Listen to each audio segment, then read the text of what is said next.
Imagine this. You know the deadline is tomorrow. You know you'll regret it later, but you still open YouTube, Instagram, or Netflix instead. Why?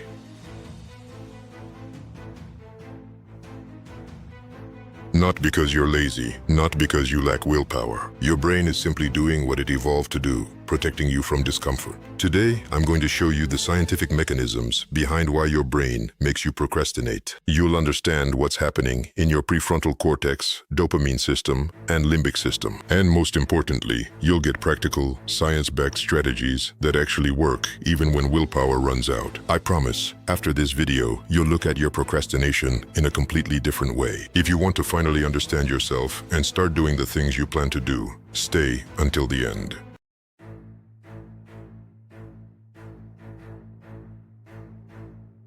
To fix procrastination, we first have to define it. Scientifically, it's the voluntary delay of an intended action, even though you know you'll be worse off for it. It's incredibly common, affecting up to 95% of students and 1 in 5 adults. And it's expensive, costing us our health, our careers, and our financial stability. Most people think they just need more discipline. They think they're just being lazy. But the science tells a completely different story. Procrastination isn't a character flaw. It's a neurocognitive phenomenon tied to how we regulate our emotions, not our time. It's a literal battleground inside your head between two very different systems, your prefrontal cortex and your limbic system. While your prefrontal cortex wants to plan for the future, your limbic system, specifically the amygdala, is screaming for immediate relief from stress. I used to think I was just a slow starter, but I realized I was just avoiding the anxiety of starting. When you understand this conflict, everything changes. So remember, procrastination is emotional avoidance, not laziness. Stay with me, because next we're going to break down how to win this internal war.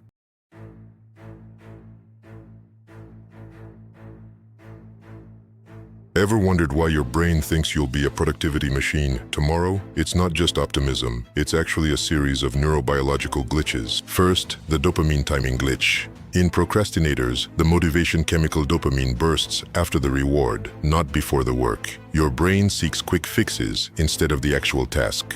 Then there's effort discounting. Your brain's command centers, like the DMPFC, perform constant cost-benefit calculations. Future effort always feels smaller than present effort, but the reward stays just as attractive. That's why starting tomorrow always seems easier, mathematically. In procrastinators, the default mode network, our inner world of mind-wandering, is hyperactive, often overpowering our prefrontal cognitive control. Finally, it's about mood repair. When a task feels scary or uncertain, your amygdala activates and procrastination becomes a quick fix for anxiety. It's a habit loop. The task triggers discomfort, you avoid it for instant relief, and your brain learns to repeat the cycle. Now that we understand the problem and the brain's internal architecture, let's move on to the most important part, how to actually fix it.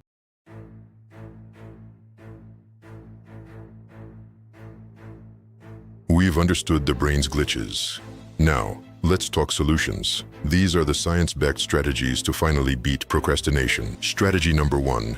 Reduce initial discomfort. The hardest part is starting, so we need to lower the barrier. Commit to just 5 minutes. This lowers the perceived effort in your brain. Use if-then intentions. If it's 9 a.m., then I will open my laptops. Instead of write report, try write for 5 minutes. Once you start, the discomfort usually vanishes. Success. Strategy 2. Reprogram your dopamine. We need to make starting the task feel rewarding, not just finishing it. Use the Pomodoro technique with a small, immediate reward. Also, visualize yourself successfully finishing. This engages your parahippocampal cortex. Strategy 3. Emotion regulation. Remember, procrastination is about mood repair. You need to handle the anxiety, not the time. Acknowledge the discomfort without judgment. Mindfulness and cognitive reappraisal are proven to reduce the fear that triggers avoidance. Strategy 4. Environment and habits. Your space dictates your behavior. If your environment is full of triggers, you will fail. Remove distractions. Try the worst first method.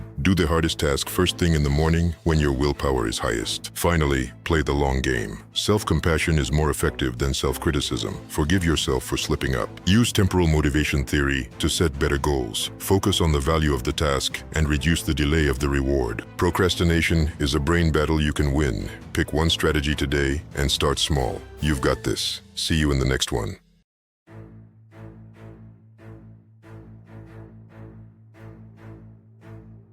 Most people believe procrastination is just a lack of discipline, but neuroscience tells a different story. Willpower is actually a limited mental resource. Every difficult decision, every distraction, and every stressful situation drains your willpower a little more. It's not an infinite well. At the same time, stress weakens your prefrontal cortex, the part of your brain responsible for planning and focus. The more stressed you are, the harder it is to rely on willpower alone. Instead of constantly forcing yourself to work, build an environment that makes starting almost automatic. You need to make the right choice, the easiest choice. Prepare your workspace the night before. Open the exact document you'll work on and remove any unnecessary decisions from your morning routine. Create friction for distractions. Log out of social media, silence notifications, or use a website blocker. Make it harder to do the wrong thing. Schedule your most demanding tasks during your peak energy hours, usually first thing in the morning when your mental battery is full. Remember this simple rule. If starting requires more than 5 seconds of willpower, the task is probably too big, or your environment isn't supporting you. Stop fighting your brain and start designing your day. I'll see you in the next part of our series on the science of focus.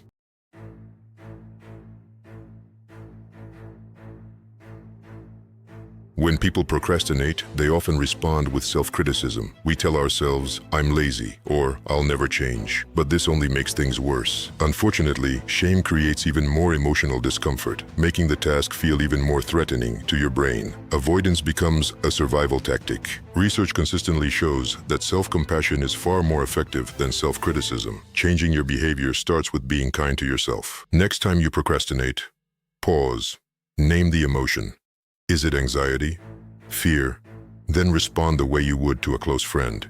Tell yourself, it's okay. One small step is enough. Finally, spend 1 minute practicing mindful breathing. Observe the discomfort without trying to eliminate it. As your nervous system calms down, the task becomes easier. At the end of each day, write down 3 things you completed, even if they seem small, and 1 encouraging sentence. Progress deserves recognition. Stop fighting your emotions and start acknowledging them. You have the tools to win this battle. I'll see you in our next lesson.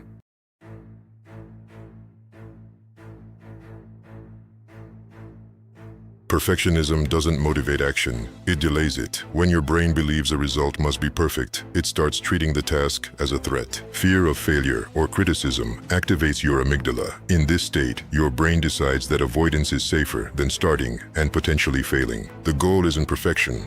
The goal is progress. To get there, you need to adopt one simple mindset. Done is better than perfect. Make it practical. Ask yourself, what is the smallest possible action I can take right now? Instead of the whole report, just write 1 rough paragraph. Set a timer for just 10 to 15 minutes of intentionally imperfect work. Give yourself permission to be messy. The only requirement is that you start. Every completed session teaches your brain that taking action feels rewarding instead of threatening. You are literally rewiring your response to work. When you finish, celebrate the fact that you started, not the quality of the result. Focus on the win of taking action. I'll see you in the next lesson.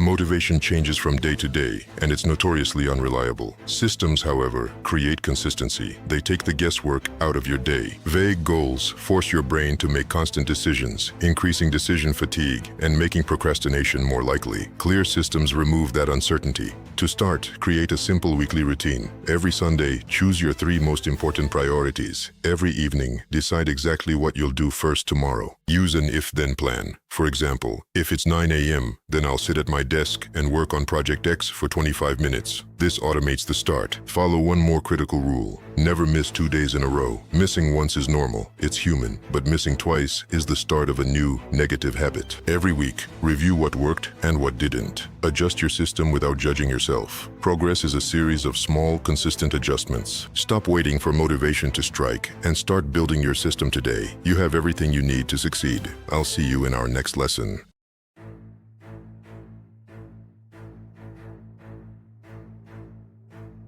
We've built the systems, but here is the final truth. Your brain isn't against you. It's just protecting you from discomfort in an outdated way. Once you understand these neural mechanisms, you stop being a victim of them. You can literally reprogram how your brain responds to challenge. I've seen people go from years of chronic avoidance to finishing their dream projects in months, not by working harder, but by working with their biology. It starts with that first 5-minute commit. If this series helped you, Please like, subscribe, and comment below which strategy you're going to try first. Your feedback fuels our community. In our next series, we'll tackle a different barrier, the science of overthinking. We'll explore why our minds get stuck in loops and how to break free. Thank you for spending this time with me. Take one small step today. Your future self will thank you. I'm Morvind, and I'll see you in the next one.